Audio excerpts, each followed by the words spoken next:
A paz do Senhor Jesus, meu irmão, minha irmã, satisfação enorme estarmos aqui mais uma vez para mais um estudo da nossa lição bíblica. Sejam todos muito bem-vindos a essa nossa grande sala de aula virtual. Deixa eu te dizer uma coisa, ao longo dos dias, milhares de pessoas têm se conectado conosco com o estudo da Palavra de Deus através desse canal aqui. Por isso eu quero lembrar você, se você ainda não se inscreveu no canal, ou se você tem o costume de não ir lá, sabe, tem um joinha assim, você clicar no joinha, porque isso mostra para as pessoas que acessam os canais que aquele é um vídeo interessante, que esse é um vídeo importante, e isso permite que tenhamos um maior acesso a outras tantas pessoas. Nós estamos estudando a nossa lição bíblica nesse trimestre, que está falando sobre unidade, a unidade do povo de Deus. O tema da nossa lição é um só povo, e hoje nós vamos conversar um pouquinho sobre o tema uma comunidade atraente. Nós estamos chegando na lição de número 10, então está faltando só 3 lições para nós encerrarmos esse trimestre com a graça de Deus. E aí eu quero lembrar você o seguinte: a nova série de lições bíblicas já está disponível. Se você ainda não recebeu a sua, você pode acessar aí os canais oficiais da Editora Promessa para você adquirir a nova série de lições bíblicas. A nova série de lições bíblicas, ela vai falar sobre perguntas difíceis, né? Respostas bíblicas para perguntas difíceis. Essas perguntas que nós encontramos na nossa sociedade cada vez mais, e nós queremos abrir a Bíblia nos próximos 3 meses, abrir a Bíblia para dar respostas bíblicas a essas perguntas tão difíceis. Então, lembrando aí, se inscreva lá no canal, acesse nossas redes, não esqueça a sua lição bíblica e vamos então para o estudo da nossa lição de número 10, a nossa lição de hoje. Eu tenho a alegria hoje de receber aqui para fazer os comentários da nossa lição bíblica o pastor Felipe. Pastor Felipe, é difícil trazer o pastor Felipe, né? Seja muito bem-vindo aqui, pode saudar aí os irmãos. Amém. Obrigado, pastor Samuel, um prazer estar aqui contigo. Paz do Senhor Jesus Cristo, irmãos, irmãs, é uma alegria poder hoje participar da Escola Bíblica Especial. Normalmente a gente está nos bastidores, né, da Escola Bíblica Especial, a gente está ajudando aí na parte de produção dos programas da nossa igreja. E hoje Deus nos deu a honra de estar aqui com você para bater um papo sobre a palavra de Deus. A honra é nossa. Eu espero que seja um tempo edificante para todos nós, para a glória de Deus. Amém. Uma alegria. Como o pastor Felipe falou, ele é o diretor de comunicação da IAP, né? E é um dos idealizadores desse nosso programa da Escola Bíblica, assim como o Texto e Contexto e outros tantos, né? A live de quinta-feira, além de ser pastor da nossa IAP em Santana, né? E talvez esse seja meu maior desafio, né? Além das funções administrativas, mas pastorear uma igreja local, e eu acho que essa experiência, ela é uma experiência sublime, é uma experiência que faz com que a gente compreenda ainda mais o reino de Deus, o evangelho, né? Para poder servir em outras áreas, né? Tudo começa a partir da igreja local. A partir da igreja local a gente consegue servir em outras tantas áreas para a glória de Deus. Né? Por isso que você vai comentar a lição de número 10, né? Uma comunidade atraente, né? Quando terminar todo esse processo aí de pandemia, isolamento, né? O pessoal pode conhecer a IAP Santana, né? Sim, vão ser muito bem-vindos. Zona Norte de São Paulo, metrô Carandiru, tudo certo aí, fiz uma propaganda isso aí, aqui. Isso aí. Pastor Felipe, a nossa lição de número 10, como nós já falamos, ela vai falar um pouquinho sobre essa comunidade atraente, né? Antes da gente conversar um pouquinho ali sobre o texto bíblico, né, de João 17, enfim, todas as conexões que nós podemos fazer nesse texto em volta desse tema, eu tive um professor na faculdade de teologia que ele sempre dizia assim: antes de nós conversarmos, comentarmos ou debatermos qualquer tipo de assunto, nós precisamos delinear esse assunto, nós precisamos dar um foco para ele, né? Delimitar limitá-lo de tal forma que nós possamos conversar entendendo a mesma coisa. Então a gente precisa definir isso, né? Então eu queria começar, pastor Felipe, perguntando isso, né? Tentando fazer essa definição. O que é uma comunidade atraente? Legal. Eu penso que o tema é extremamente relevante, né? Falar sobre essa igreja atraente, principalmente nos nossos dias, é importante à luz da Bíblia, né? Para que a gente consiga compreender à luz da Bíblia o que significa ser uma igreja atraente. E como você citou no início, João capítulo 17 vai ser o texto que a gente vai conversar aqui, que é a base da nossa reflexão de hoje. E eu queria chamar o texto para tentar delinear essa estrutura do que seria uma igreja atraente. João capítulo 17, a base da nossa reflexão é exatamente a oração de Jesus, né? E quando Jesus ora pela sua igreja no futuro, né? Ele ora não só por aqueles que criam nele ali naquele momento, mas ele ora para a igreja do futuro. Ele está olhando para nós hoje, né? Para essa igreja que faz parte da pregação do evangelho hoje. Quando ele olha para essa igreja, quando ele ora a Deus por essa igreja, o que se destaca nessa oração de Jesus é o pedido que ele faz ao Pai. Ele pede ao Pai que essa igreja tenha pelo menos duas características importantes. Uma característica é a unidade e a outra característica é o amor. E a gente entende, olhando para a oração de Jesus, que essas duas características são fundamentais para que a igreja consiga demonstrar Jesus Cristo a outras pessoas. Então, o texto de João 17, ele nos dá um esboço do que seria uma igreja atraente. É impossível você tirar essas duas qualidades de uma igreja atraente. Então, uma igreja atraente, aos olhos de Jesus, à luz desse texto, é uma igreja que vive em unidade e uma igreja que ama intensamente, ama a Deus e ama uns aos outros. Então, se a gente pudesse fazer um recorte, tentar entender de forma prática o que seria uma igreja atraente, eu penso que essas duas qualidades elas estão bem destacadas nesse texto. E é interessante, Samuel, que Jesus Cristo ele não ora por um mega templo, né? Deus abençoe a minha igreja no futuro para que ela tenha um mega templo, para que ela seja uma igreja atraente pelo templo que ela tem, pela estrutura. Exatamente. Né? Não é a estrutura que faz uma igreja atraente, não são as questões periféricas que fazem a igreja atraente. Mas uma igreja atraente, à luz desse texto e daquilo que Jesus está ensinando, tem a ver com aquilo que a igreja com valores profundos, valores espirituais que essa igreja desenvolve. Dentre esses valores, Jesus destaca aqui dois desses valores, que é a unidade e o amor. Que isso tem muito a ver com a relação da Trindade, né? O Pai, o Filho e o Espírito Santo, eles vivem essa relação perfeita, esse elo perfeito de amor. E a oração de Jesus é exatamente essa, para que a igreja dele, de todos os tempos, expressasse isso. E aí o próprio texto vai dizer, para quê? Para que as pessoas, ao verem isso, possam saber que o Senhor me enviou, que eu sou o Cristo, que eu sou aquele que deveria vir. Então, eu penso que, a princípio, a gente poderia definir uma igreja atraente, à luz desse texto, como sendo uma igreja que desenvolve essas duas características, esses dois princípios espirituais, da unidade e do amor. Tem pegar um recorte aqui na sua fala, uma frase que eu costumo usar bastante, usei numa série de mensagens, que é a ideia do seguinte: Deus ele não abençoa coisas e também não amaldiçoa coisas. Quando a gente olha, por exemplo, ali a partir da Escritura, né, lendo, por exemplo, o livro de Malaquias, né, que inclusive os irmãos estudaram aí no texto e contexto, a gente observa assim: Deus abençoa pessoas e Deus amaldiçoa pessoas. Só Deus tem o poder, viu, gente? Só Deus tem o poder de abençoar e amaldiçoar, só Deus. Tá? O capeta não tem poder para nada, não. Só Deus. Ele abençoa ou ele amaldiçoa, conforme está lá em Deuteronômio. E aí, você falando dessa ideia, né, que Jesus ele fala direcionado aos seus discípulos. Sim. Para que Deus abençoe os seus discípulos, para que Deus ajude os seus discípulos.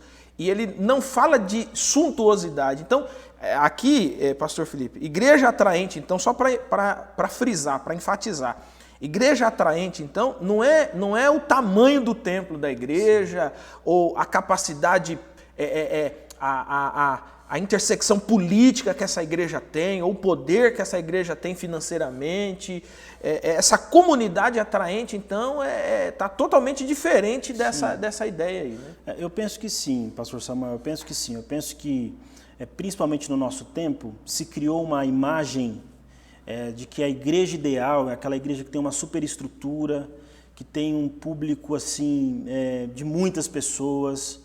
Tudo isso é importante dentro do contexto que a gente vive. É importante ter uma boa estrutura, é importante você ter pessoas congregando a sua comunidade. Entretanto, não é isso que deve atrair as outras pessoas. Tem uma frase de um pastor chamado Mark Dever. Ele escreveu um livro bem conhecido, Deliberadamente Igreja. E ele diz uma coisa interessante nesse livro. Ele diz assim: com o que você ganha as pessoas, é para o que você ganha as pessoas. Eu vou repetir. Com o que você ganha as pessoas, é para o que você ganha as pessoas. E o que o Mark Dever está querendo dizer com isso? Ele está querendo dizer que se você ganha as pessoas com entretenimento, se você atrai as pessoas com coisas periféricas, com coisas da sua capacidade, elas vão viver para isso. Então, uma pessoa que ela é atraída pela igreja meramente por um evento, por exemplo, ela vai numa igreja e tem uma experiência com um evento, e ela fala: uau, esse negócio é muito legal. Ela sempre vai querer aquilo. Qual é o próximo evento semana que vem? Né? Enquanto ela tiver aquilo, para ela, de fato, vai ser sensacional. Mas quando ela não tiver aquilo, ela vai falar: não, essa igreja não é mais a minha cara. Essa igreja não me encanta mais. Ela vai buscar uma que tem um evento. Exatamente. E é isso que o Mark Dever quer dizer. Assim, se a gente ganha as pessoas com qualidades do Evangelho, se a gente conquista as pessoas com aquilo que é intrínseco à igreja de Jesus, certamente essas pessoas vão ser transformadas pelo Evangelho e, obviamente, vão atrair outras pessoas. Porque com o que nós ganhamos as pessoas é para o que ganhamos as pessoas. É interessante essa frase. Repete de novo, vamos lá. Ele diz que com o que ganhamos, é para o que ganhamos. Então, se a gente ganha as pessoas com o Evangelho, elas vivem para o Evangelho. Se a gente ganha as pessoas com outra coisa que não o Evangelho, elas vão viver para outra coisa que não o Evangelho. E aqui cria-se um princípio para a gente, né? Veja, você deveria parar de ficar olhando, admirado, estruturas, multidões, poder financeiro, poder político, e você começar a enxergar quais são essas características. Tá, o que está atraindo as pessoas a isso? Né? É o Evangelho de Jesus? É o próprio Jesus? Porque se não for isso, nós vamos gastar toda a nossa energia para atrair pessoas, mas vamos atrair para o evento, para... Isso aqui vira um clubão, a igreja vai virar um clubão, né? Tem um amigo meu, pastor promessista, né? Deve estar assistindo a gente, o Kennedy. Ele disse uma coisa interessante uma vez em uma das nossas conversas. Ele disse para mim que o problema da igreja que tem a porta de trás muito aberta, né? Que as pessoas falam que a gente precisa aprender a fechar a porta dos fundos, né? Ele fala que uma igreja que tem a porta dos fundos aberta é porque a porta da entrada não é estreita. Então, quando a porta da entrada é estreita, a dos fundos também é estreita. É verdade, faz todo sentido. Não vou comentar mais, vou deixar. Bom, quando a gente olha, então, pastor Felipe, na Escritura, a gente vem caminhando, por exemplo, desde o Gênesis, a gente enxerga que, de fato, assim, Deus vai chamar um povo, Deus vai escolher um povo. Né? Quando a gente chega ali no capítulo 12 do Gênesis, capítulo 12, 13, 14, 15 do Gênesis, que vai descrever aquela experiência que Abraão está vivendo com Deus, e Deus ele faz uma promessa para Abraão, dizendo que sobre ele, né, em ti serão benditas todas as famílias da terra. A gente percebe então que no decorrer do que está descrito na Escritura do Antigo Testamento, ali no Antigo Testamento, há de fato um relacionamento com Deus, com um povo. E esse povo é dado como abençoador das nações, abençoador das famílias da terra, abençoador das pessoas. Óbvio que esse povo tinha uma expectativa, que era a expectativa do Messias, da chegada do Messias. Pois bem, o Messias chega. E o que nós enxergamos no Novo Testamento é Jesus exercendo o seu ministério, Jesus exercendo a sua função no mundo, né? o seu ministério mesmo, a sua missão, melhor dizendo, no mundo. Mas quando a gente chega no livro de Atos, a gente observa que essa transição do Antigo Testamento de um povo de Israel, ela muda de nome, né? A bênção de Abraão ela é concretizada em Cristo, porque só Cristo tem esse poder de abençoar todas as nações da terra, mas dali vai surgir o que nós chamamos de igreja, e o que aqui nós estamos chamando de comunidade, né? Olhando essa transição, pastor Felipe, como que você enxerga essa igreja, antigo, novo, a igreja de hoje, exercendo o seu papel no mundo? Talvez esse seja um dos grandes desafios da igreja do nosso tempo, né? Porque quando a gente olha para o Gênesis, como você colocou aqui, a gente vê Deus chamando um povo, né? E Abraão representa esse chamado de Deus, né? O pecado ele destruiu com as relações humanas. O pecado afetou significativamente a condição do ser humano como um ser, né?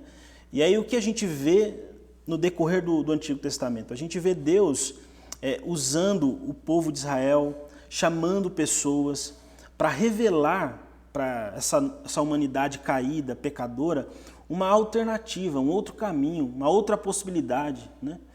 Então a gente vê isso claramente no livro do Gênesis, por exemplo, quando Deus chama Abraão. E a expectativa de Deus em relação a Abraão, a própria lição vai comentar sobre isso, é que Abraão fosse bênção para as nações. Então, existe, de certa forma, uma expectativa de que, através do chamado de Abraão, o ser humano tenha uma perspectiva do ser divino novamente, das relações humanas, como elas deveriam ser novamente. E aí, após Abraão, a gente vê o cenário do Antigo Testamento se constituindo o povo de Israel, né? E o povo de Israel tem esse mesmo propósito. O propósito do povo de Israel é anunciar as grandezas de Deus a todos os seres humanos. A expectativa de Deus é que as nações olhassem para Israel e vissem em Israel coisas extraordinárias a ponto de reconhecer o Deus desse povo é o verdadeiro Deus. Então existe essa expectativa no Antigo Testamento. E aí a gente vê uma certa frustração, porque Israel teve toda a oportunidade para ser esse povo que revela a Deus à humanidade. Entretanto, o povo de Israel, ele falha nessa missão. Porque o povo, a gente, por exemplo, pode falar do livro de Juízes, né? Que é um povo extremamente oscilante, um povo extremamente... gangorra espiritual incrível. O coração duvidoso. E aí, Jesus Cristo entra em cena para que o propósito de Deus de se revelar aos seres humanos, ele se concretize. E Jesus Cristo, ele é a revelação perfeita de Deus. E aí, a gente olhando para Mateus, capítulo 16, por exemplo, 15 e 16, se eu não me engano, Jesus Cristo, então, ele constrói a sua comunidade, né? Ele diz para Pedro, e tu és Pedro, e sobre esta pedra eu edificarei a minha igreja. A ideia de que ali nasceria uma nova comunidade, com essa missão de revelar as grandezas de Deus ao mundo, né? Então, a igreja do nosso tempo, ela tem um grande desafio. Ainda que Israel, em algum momento, tenha errado a mão e perdido essa oportunidade agora está sendo dada a nós, né? Como comunidade, como igreja. Então, a gente tem um desafio muito grande de revelar Jesus Cristo às pessoas, de revelar os valores de Deus às pessoas. E como eu disse anteriormente, a igreja faz isso não por meio das suas estruturas. A igreja revela quem Deus é por meio da sua conduta, por meio da sua postura, por meio do seu caráter. E é isso que Jesus está orando em João 17. Ele está orando, meu Deus, que essa comunidade, ela seja uma comunidade unida. E é interessante quando a gente olha, por exemplo, para o livro de Atos, como unidade e crescimento, eles estão bem conectados, né? Porque o texto de Atos vai dizer que o povo vivia uma comunhão tão intensa, tão profunda, a unidade daquela comunidade era tão grande que encantava as pessoas. Ela chamava a atenção, né? E as pessoas olhavam para aquela comunidade e elas não viam a estrutura daquela comunidade, uma vez que o templo estava sendo ocupado pela estrutura toda religiosa de Israel. A igreja se reunia nas casas, a igreja se reunia no pátio do templo. Só que é uma igreja que chamava atenção. Era uma igreja de fato viva, né? Que conquistava o coração das pessoas. Então, assim, por que ela fazia isso? Porque ela vivia esse valor que Jesus ora em João 17. Ela é uma igreja que valorizava essa comunhão, essa unidade, né? Não é uma unidade superficial, não é uma unidade apenas de você concordar com uma coisa ou com outra, é uma unidade que tem a ver com o nosso interior, né? A gente se doa, a gente se sacrifica em prol do outro. É isso que estava acontecendo na igreja de Atos. E agora essa igreja começa a revelar os valores do reino de Deus. As pessoas olham para eles e se encantam com a igreja de Atos. É uma igreja encantadora, conquanto ela tenha todos os problemas de uma igreja comum, é uma igreja encantadora porque vive isso. Então eu penso que para essa geração, para a nossa geração, para a igreja desse tempo, é necessário que a gente pense nisso. Porque é um desafio que a Bíblia coloca para a gente, viver revelando quem Deus é ao mundo. Você, irmão e irmã que está acompanhando a gente nesse programa, nesse estudo bíblico, você precisa ter essa consciência. Deus quer que a gente vá além do ambiente mais litúrgico, né? Não é só assistir um programa, um culto online, não é só participar de um culto presencial, é viver intensamente esses princípios na vida, no dia a dia. Vivenciado no dia a dia, né? É isso aí. Então eu penso que é isso, pastor Samuel. Eu vou chamar a sua atenção para um detalhe aqui na fala do pastor Felipe, né? Eu vou fazer um recorte aqui. Você diz, a igreja vive, a igreja existe para anunciar Jesus para o mundo. E à medida que ela vive essa mensagem, ela atrai as pessoas, né? Deixa eu te dizer uma coisa, a igreja não existe para anunciar um poder político, um poder econômico, a igreja não existe para anunciar o seu próprio poder, a sua capacidade de abrangência, digamos assim, em todas as esferas de poder. A igreja existe para anunciar Jesus Cristo para o mundo. E só há uma atração assim da igreja que seja justificada, é quando as pessoas são atraídas por aquilo que a igreja vive, da mensagem que ela prega. Sim. E pastor Felipe, hoje em dia é muito comum as pessoas dizerem, olha, eu leio a Bíblia e eu falo assim, nossa, que negócio impactante, né? Eles fazem um recortezinho também, a gente dá um desconto na maldade também, né? Faz um recortezinho ali, nossa, tal, mas os crentes... E de fato, assim, que nem eu digo, dou desconto aqui porque tem muita gente maldosa, né? E hoje em dia, assim, o que dá mais ibope é descer a pancada na igreja de Jesus, irmão. Bater na noiva de Jesus parece que é a coisa que mais atrai pessoas hoje em dia, né? Mas deixa eu te lembrar, meu irmão, minha irmã, que a despeito disso, a igreja de Jesus, ela é vencedora, e ela é vencedora porque quem dá vida para sustentá-la é o próprio Jesus Cristo. Então observe, quando nós falamos de uma comunidade que as pessoas olham e dizem assim, uau, que negócio é esse que esse pessoal vive? Não tem a ver simplesmente com aquilo que a gente prega, mas aquilo que a gente prega e vive. Sim, né? Sim. Dizem que o significado da palavra sabedoria, né, no grego, né, o frônesis, né, a ideia é aquilo que você sabe, aquilo que você decide e aquilo que você faz. Então o sábio não é um tolo que faz coisas porque estão dizendo. Não, o sábio, ele sabe por quê. É experiência aplicada, né? Experiência aplicada. E é esse o convite de Jesus para a igreja, né? Quando nós falamos, por exemplo, de unidade, quando nós falamos, por exemplo, de amor, veja que na oração do capítulo 17 de João, a ênfase de Jesus é essa, né? Para que o mundo veja.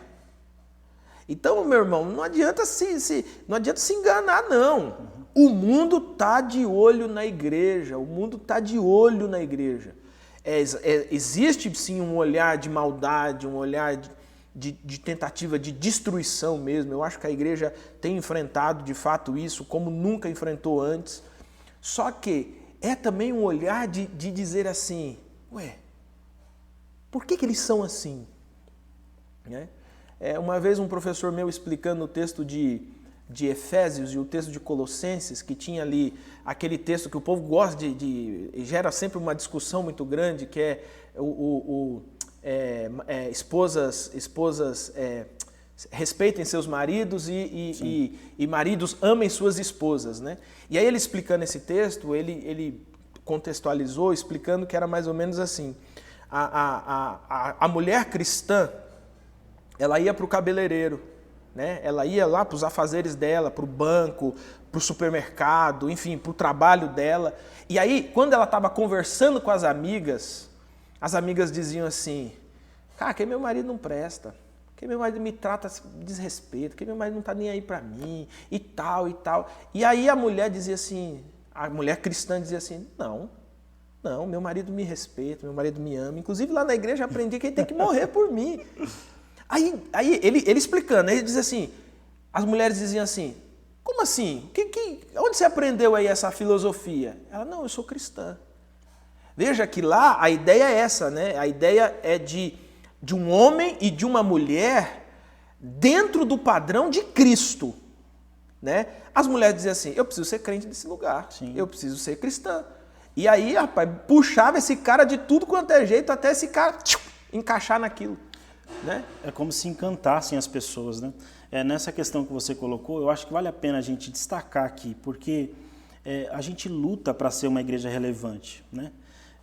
A gente tem muitas igrejas locais espalhadas pelo Brasil, e eu tenho certeza que todas as igrejas, os pastores, os líderes, os irmãos, eles lutam para que a sua igreja local seja uma igreja relevante. Qual é o desafio da gente em relação a essa palavra, a relevância, né? Eu acho que o desafio é a gente entender que a nossa relevância, a nossa forma de atrair as pessoas não pode ser outra, senão o próprio Evangelho, senão aquilo que Deus nos ensina a viver e a ser. Porque senão a gente pode confundir os papéis, né? É muito comum, às vezes, a gente ouvir histórias, né, de alguns irmãos dizendo assim, mas a gente tem que fazer aqui na igreja as coisas para atrair as pessoas. Eu acho que talvez esse seja um engano, assim. Eu acho que a igreja ela não precisa ter essa postura no sentido de fazer coisas para atrair as pessoas, sabe?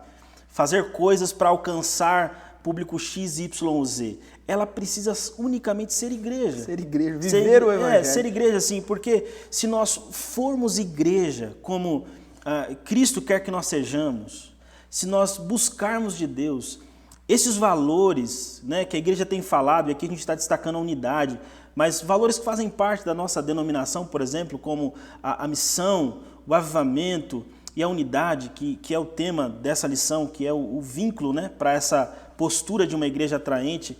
Se a gente buscar e ser isso, eu penso, pastor Samuel, que muitos dos problemas em relação a essa questão de ser ou não ser relevante vai ser dissipada. Porque às vezes a gente busca essa relevância em um estilo de igreja, uma forma de ser. A gente brinca, nós nos consideramos pastores jovens, né? Mas ainda que sejamos jovens, a gente entende que o que atrai as pessoas é o Evangelho, né? Não, você tem que colocar uma camisa xadrez ou colocar um tênis, um tênis, ou você tem que agir diferente, porque isso vai conquistar as pessoas.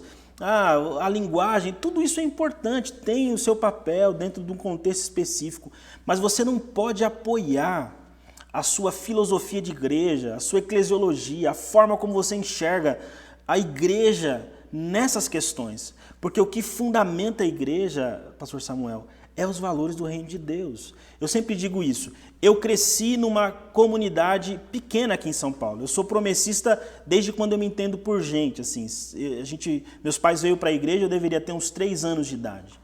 E eu cresci numa igreja na periferia de São Paulo. E nessa igreja, é uma igreja que eu amo do meu coração, a igreja de Jardim dos Francos, é um bairro aqui em São Paulo. É uma igreja simples. A gente tinha uma guitarrinha meia boca lá, mas tinha as irmãs que oravam, tinha o pastor que pregava com o coração, tinha o grupo de louvor que cantava com a humildade do grupo, mas cantava para Jesus. E tudo isso me fez me encantar pela missão, pelo reino de Deus. Pastor, mas você está dizendo que não precisa ter nada de estrutura? Não é isso que eu estou dizendo. Eu acho que é importante ter, eu acho que é importante, sendo possível, investir, fazer o melhor que nós pudermos para Deus. Entretanto, mas a base não é essa. A base não é essa. A base não é essa. Então eu penso que é fundamental a gente refletir sobre o que é ser uma igreja atraente, o que Deus espera de nós. E à luz do Evangelho, quando a gente olha para a oração de Jesus, quando a gente olha para o livro de Atos, a gente vê uma igreja que vivia valores espirituais, sabe? Unidade, comunhão, entrega. A Bíblia fala que os irmãos vendiam as suas propriedades para servir uns aos outros. Olha que coisa extraordinária. E, obviamente, a gente precisa dizer isso. A gente está dizendo que todo mundo tem que vender os bens. Mas eu estou dizendo da postura dessa igreja, o jeito que essa igreja era. E isso é encantador. Isso é encantador. Então, o que encanta as pessoas? O que encanta as pessoas é o Evangelho. A igreja de Jesus, ela tem como ferramenta para atrair as pessoas os princípios do reino de Deus. Hoje em dia a gente ouve muito, né, essa expressão, né, essa frase. Aquela igreja é uma igreja diferente, né? Aquela outra igreja é uma igreja diferente. E geralmente elas estão, essas frases geralmente estão conectadas com alguma característica dessa igreja, né? Sei lá, o tipo de música que está tocando, o tipo de pregação, enfim, o tipo de multimídia que está sendo utilizado, né? Isso chama bastante atenção. Mas, Pastor Felipe, nessa sua explicação, então, o que de fato faz a comunidade de Jesus ser uma comunidade diferente, conquanto que estas coisas, assim, você ter uma igreja contextualizada e etc. É um negócio legal, né? Como você disse, se puder investir na estrutura e tal, mas conquanto se faça ou se possa fazer todas essas coisas, o que faz de fato uma comunidade diferente é o Evangelho de Jesus, é isso? Sem sombra de dúvida. Eu digo isso por quê, Samuel?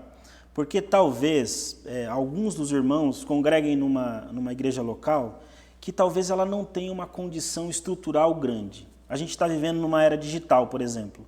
Nem toda igreja local tem uma boa câmera.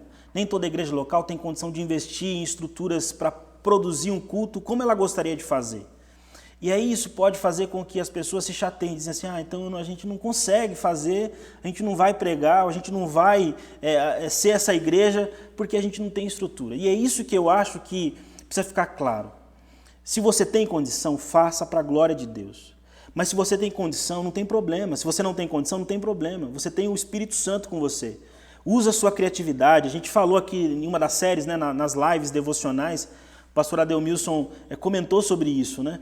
Use a sua criatividade, crie outras formas, porque o Espírito habita em você. Então, o que a igreja precisa para ser atraente, ela já tem. Conquanto tudo que exista, sendo utilizado para a glória de Deus, é importante, é relevante. Só que nada disso, caso a gente não tenha, pode impedir a gente de ter como objetivo, como alvo e como missão, ser essa igreja. Porque, pelo menos à luz do Evangelho, eu entendo que o que atrai as pessoas é o próprio Evangelho, o Espírito atraindo elas pelo Evangelho. Aí, meu querido irmão e irmã que está estudando aqui essa lição, hoje está, assim, bombástico, né, cara? Tá maravilha aqui. Você precisa se lembrar do seguinte, assim, o seu chamado como igreja é o de anunciar Jesus, é o de expressar Jesus para o mundo. Agora, observe uma coisa, cada comunidade local, ela possui um chamado específico de Deus. Ela possui um norteamento específico de Deus. E por que isso é importante? E eu quero frisar isso. Quando falamos de comunidade atraente, eu quero frisar isso para você. Porque a gente às vezes corre o risco da comparação, da competitividade, né? Então, como o pastor Felipe falou, você tem uma igreja, a sua igreja tem 20 crentes, a sua igreja tem 30, tem 50 pessoas na sua igreja, e você acha assim, a minha igreja não consegue fazer nada, a minha igreja não serve para nada, né? Porque olha aquela outra igreja lá, né? E aí, esses dias eu estava pensando, né? A gente tem esse negócio da teologia da prosperidade, né? E existe a teologia da prosperidade eclesiástica, né? E para quem é pastor sabe bem disso, né? Quando o cara, pai, você está pastoreando onde? Estou pastoreando em tal lugar. Primeira pergunta que vem na sequência é assim, quantos crentes tem lá? Então assim, se a sua igreja tiver, e eu já fui pastor de uma igreja assim, com poucas pessoas, e você diz assim, tem tantas pessoas, o cara já te considera um pastor mais ou menos. Não, minha igreja tem tantas, centenas de pessoas. O cara, opa, ele muda até o jeito. Então, meu amado, quer tomar um café e tal. Só que, meus irmãos, o valor do evangelho não está nessas coisas. O poder do evangelho não está nessas coisas. Leia o livro de Atos e você vai observar no livro de Atos que só o Filipe, que era um diácono da igreja, só o Filipe fez um negócio extraordinário, porque sobre a vida do Filipe estava quem? O Espírito Santo. O Espírito Santo. Então, meu irmão, não importa se você tem 10, 15, 20, 30, viva o Evangelho de Jesus. E se você tiver 2.000 pessoas na sua igreja, viva o Evangelho de Jesus. Porque se você não tem o Evangelho, tanto faz você ter muito ou ter pouco. Você não é a igreja de Jesus. Você como é que chama? O negócio para-eclesiástico, você vira uma ONG, você vira um clube, mas não é a igreja de Jesus. Porque a igreja de Jesus pode ter 1, 2, 3, pode ter 10.000, 100.000, 50.000. Se vive o Evangelho de Jesus, essa igreja alcança pessoas, essa igreja atrai pessoas, porque o poder está no Evangelho de Jesus. Meu irmão, pelo amor de Deus, pregue o Evangelho de Jesus. Gaste menos dinheiro com outras coisas e pregue, gaste tempo com o Evangelho de Jesus. Como a gente lê em Romanos, é o dunamis de Deus, é o poder de Deus para a salvação das pessoas. É o Evangelho de Jesus. Amém. É isso? Amém. É isso aí. Rapaz, acho que eu dei uma exaltada. Não, aqui. mas é bênção de Deus. Glória a Deus por isso, né? Graças a Deus, pastor Felipe, que ele deixou o Evangelho. Amém. Porque o Evangelho, e ele coloca no Evangelho o poder, observe isso, né? É interessante isso. Não está na estrutura, não está na sua capacidade de criar um foco para a igreja. Não, está no poder do Evangelho. Poder do Evangelho, ação sobrenatural do Espírito Santo. Meu irmão, não tem porta do inferno que aguente, cara. Amém. Esse negócio vai e triunfa, porque esse é o propósito de Jesus para a igreja, né? Amém. Bom, pastor Felipe, falando um pouquinho então sobre essa questão aí do impacto da igreja, eu vejo assim, quando leio a Escritura, eu fico muito impactado e me leva mesmo assim a profundas reflexões, até a respeito da minha própria vida pessoal, porque dá a entender quando a gente lê ali o Novo Testamento, principalmente os Evangelhos, que Jesus ele atraía mesmo as pessoas. Jesus era uma espécie de imã. Todo mundo que não prestava grudava em Jesus. A ponto dos camaradas lá ficaram falando, né? Você só anda com quem não presta. É verdade, Você a crítica dos fariseus. Né? Andava com gente mal falada. Mas pessoas mal faladas e pessoas que já têm essas dificuldades na vida, elas já consideram que as pessoas vão colocá-las de lado. Então elas já se afastam, né? Elas já se afastam. Mas o Jesus era diferente, as pessoas eram atraídas.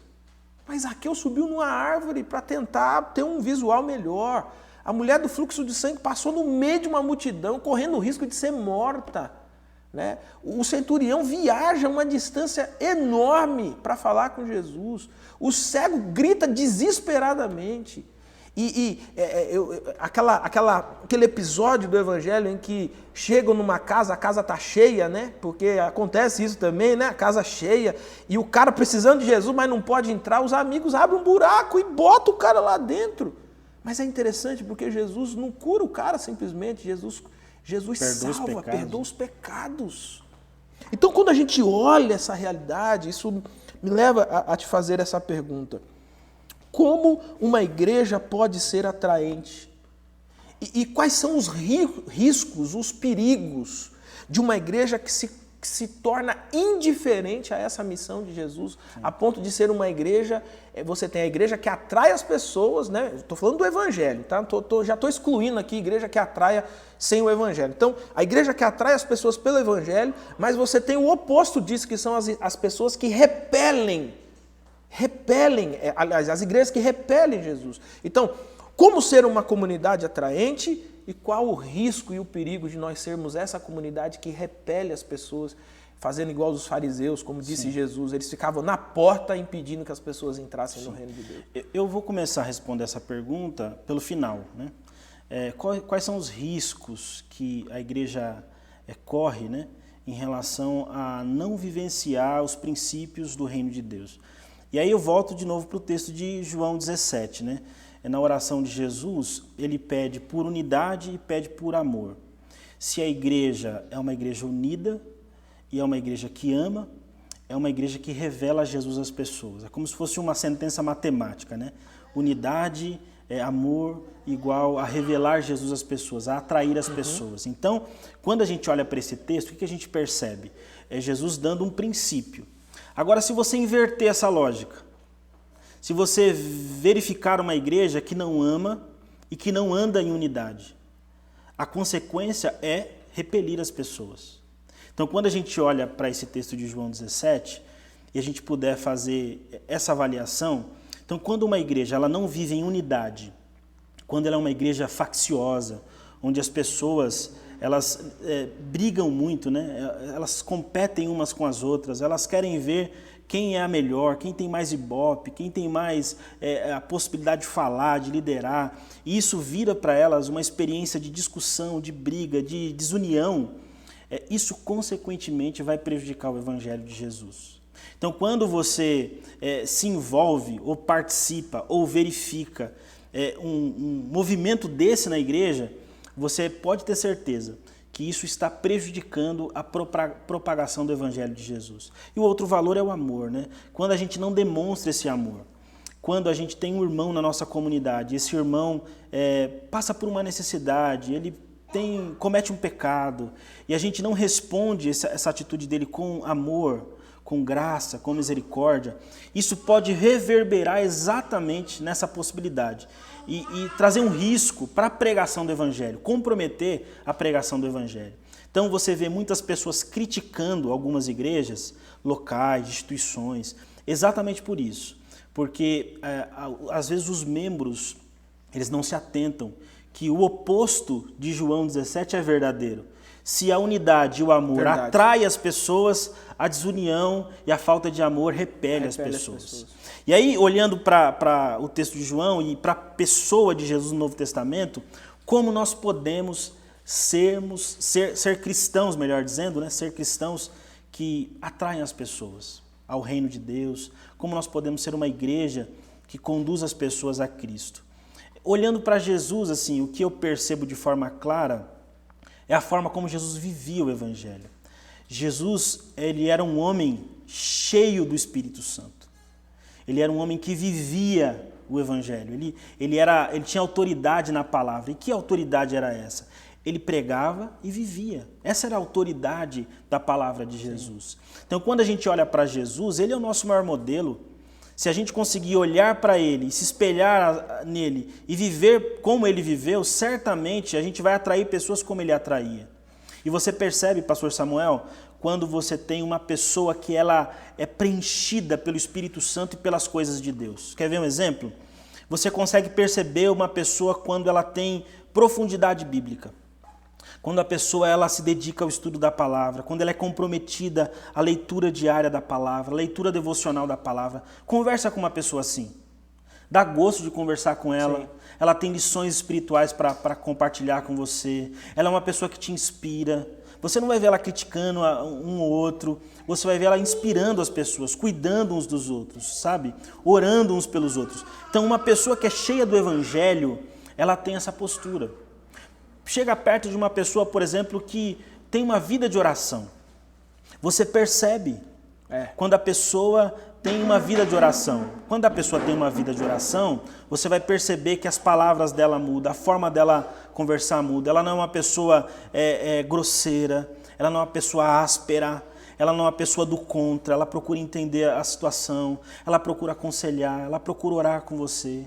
Então, assim, quando nós nos enchemos do Espírito Santo, como Jesus era cheio do Espírito Santo, quando nós vivemos aquilo que pregamos naturalmente, nós atraímos as pessoas a nós e ao reino de Deus. Elas, é que nem Paulo fala, né? Sede meus imitadores como eu sou de Cristo.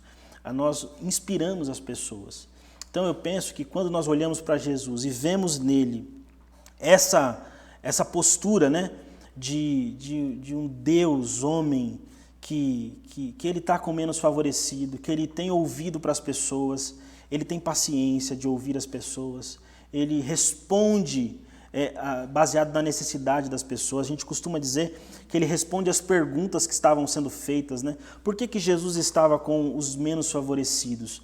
Porque as perguntas que estavam sendo feitas naquela época estavam com essas pessoas. Estava né? na boca dessas pessoas. Enquanto os fariseus estavam respondendo perguntas aqui extremamente... Entre eles, né? Entre eles, assim, de uma capacidade intelectual muito grande, só que essas respostas não alcançavam as pessoas. Então Jesus, ele se encarna, né? A encarnação de Jesus, ele é um exemplo de comprometimento com essa missão de Deus de atrair as pessoas ao reino de Deus. É interessante que Jesus vem ao nosso encontro, né?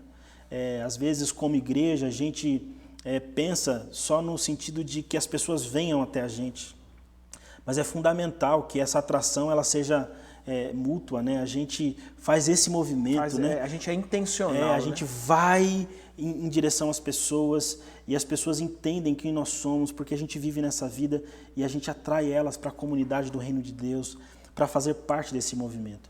Então eu penso que Jesus Cristo é o nosso paradigma. E o que Jesus tem de especial nesse sentido? Ele é alguém que obedece à palavra de Deus, é alguém cheio da presença e da palavra de Deus. É alguém seguro de onde veio, onde está e para onde ele está indo. Não é um cristão cheio de incertezas, né? Ainda que a gente seja assolado por uma pandemia, por uma praga, o cristão verdadeiro sabe que Deus está no controle de todas as coisas. Ele não está alheio ao nosso sofrimento. Então, nesse momento de dificuldade, de intensidade nas lutas, um ajuda o outro, mas nós temos segurança. E essa segurança ela é dada por meio da palavra de Deus. E essa segurança ela é dissipada entre outras pessoas, atraindo as pessoas. Então, eu penso que Jesus é o nosso paradigma. Se a gente entender e viver aquilo que ele fez e aquilo que ele viveu, certamente a gente vai conseguir atrair as pessoas com a nossa vida e, consequentemente, com a nossa comunidade. Amém. Pastor Felipe, cara, estamos chegando no fim. Cara. Já mesmo? Sério? Cara. Estouramos todos os cronômetros aqui, né, produção? Estouramos todos os cronômetros aqui, né? Gente, é bom demais falar do Evangelho de Jesus. O Evangelho de Jesus resgatou a minha vida, o Evangelho de Jesus resgatou a vida do pastor Felipe, o Evangelho de Jesus resgatou a sua vida. Você já tem tudo o que é suficiente para que as pessoas sejam atraídas para o Evangelho de Jesus. Ô meu irmão, minha irmã, conta a sua história para as pessoas, conta a sua história de como Jesus mudou a história da sua vida.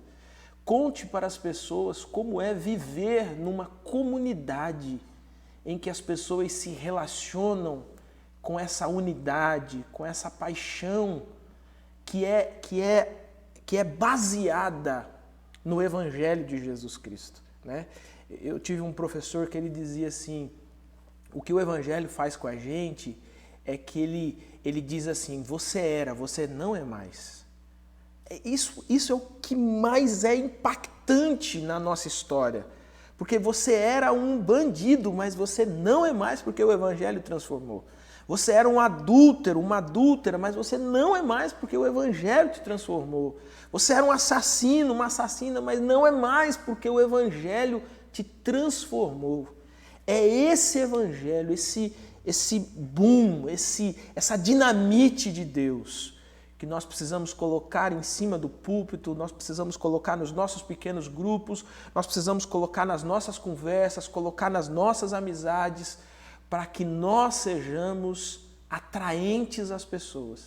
Não por aquilo que a gente é enquanto seres humanos, mas por aquilo que o Espírito Santo, por meio do Evangelho, está fazendo na nossa vida e na nossa história. Jesus abençoe sua vida. Pastor Felipe, o senhor vai fazer essa oração aí para a gente. Amém. Antes de concluir com a oração, eu gostaria de lembrar aos irmãos, né, o grande mandamento, né? O grande mandamento, Jesus nos ensina que o grande mandamento é amar a Deus sobre todas as coisas e amar ao próximo como a ti mesmo, né? E eu penso que isso tem muito a ver com aquilo que Jesus viveu e isso atraiu muitas pessoas. aquilo que a igreja do Novo Testamento viveu, a igreja primitiva que viveu. Eu acho que é um desafio para a gente. Comunhão com Deus, profundidade com Deus, relacionamento com Deus, leitura da Bíblia, oração, comunhão com Deus, meditação, jejum, reflexão. Então, busca profunda de Deus. Isso é importante. E relacionamento com o outro, né? Eu acho que isso gera aquilo que Jesus tinha e que a igreja primitiva tinha, que atraía as pessoas. Não adianta eu me relacionar bem com Deus Exato. e dizer assim, não, eu tenho comunhão com Deus e esquecer da minha relação com os meus irmãos. E o contrário também é verdadeiro. Então, se eu pudesse dar um conselho a você que está nos acompanhando nesse momento, busque de Deus essa experiência que Jesus nos ensina no grande mandamento. Que nós possamos ser uma comunidade que ama a Deus de todo o nosso coração, de todo o nosso entendimento e vive um relacionamento profundo com Ele, mas sem desprezar o relacionamento com o próximo, com os nossos irmãos. Então, enquanto você tem a oportunidade, peça perdão para quem você precisa pedir, fale com aquela pessoa que talvez te magoou ou que te ofendeu de alguma forma.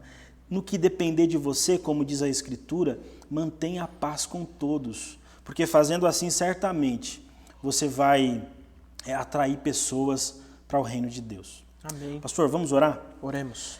Senhor, nós te agradecemos por esse tempo que passamos juntos aqui meditando na Tua Palavra. Obrigado por essa oportunidade de compartilhar ao Senhor do Teu Evangelho com os nossos irmãos. Nós oramos por nossas igrejas em todo o Brasil, que todos os irmãos que estão conectados conosco agora sejam alcançados por essa palavra e que essa reflexão, Senhor, de ser uma igreja além das estruturas, uma igreja além daquilo que é aparente, uma igreja que vive intensamente os valores do reino de Deus, seja real e vivido por cada igreja local, por cada membro da Igreja Adventista da Promessa espalhada pelo Brasil e pelo mundo, meu Deus. Nós oramos pedindo ao Senhor que o Senhor nos ajude pelo Teu Espírito Santo a vivermos em unidade, Em nome de Jesus. unidade doutrinária, unidade nas nossas palavras, nas nossas ações, que nós possamos, Senhor, amar ao Senhor sobre todas as coisas e ao nosso próximo, ao nosso irmão como a nós mesmos. Pedimos a Tua bênção sobre nós, sobre a Igreja Adventista da Promessa, a fim de que possamos atrair pessoas ao Teu reino e assim glorificar ao Teu nome. É a nossa oração em nome de Jesus Cristo e para a glória de Jesus. Amém. Amém. Amém. Filipão, Jesus Amém. te abençoe, Prazer. cara. Deus Valeu, abençoe. foi uma alegria esse momento aqui. Meu irmão, minha irmã, espero que você esteja terminando esse momento abençoado por Deus. Que você seja a bênção aonde você estiver. Que este sábado continue sendo abençoador para você e você seja abençoador para outras tantas pessoas. Nós continuamos aqui na próxima semana para a lição de número 11, a natureza da Igreja de Cristo. Eu espero por você no próximo sábado às 9 horas e depois você pode mandar esse link para quem você quiser. Esse estudo vai ficar aí no nosso canal no YouTube para que outras pessoas tenham acesso. Que Jesus te abençoe e que você tenha um feliz sábado, um feliz final de semana, uma feliz semana em nome de Jesus e nós nos encontramos no próximo sábado. Olá, meu irmão, minha irmã, amigo, amiga, que a paz do Senhor esteja com vocês.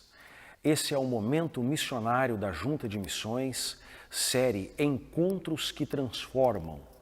Hoje refletiremos sobre o encontro de Jesus com o fiscal de arrecadações que estava alocado em Cafarnaum, uma cidade marítima no Mar da Galileia, na Palestina.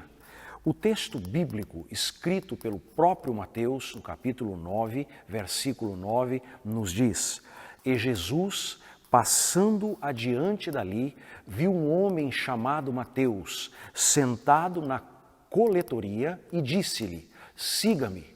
Mateus levantou-se e o seguiu.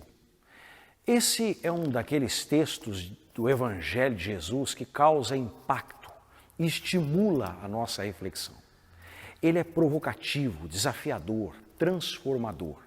É o texto que todo discípulo de Jesus tem prazer em meditar. Na versão lida, o versículo se inicia com E Jesus.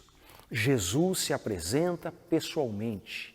Ele principia o tema a ser relatado. O texto evidencia, lança luz, revela, enaltece aquele que veio para mudar a história da humanidade. Jesus é o primeiro, ele é o centro. Jesus marca presença na vida do ser humano.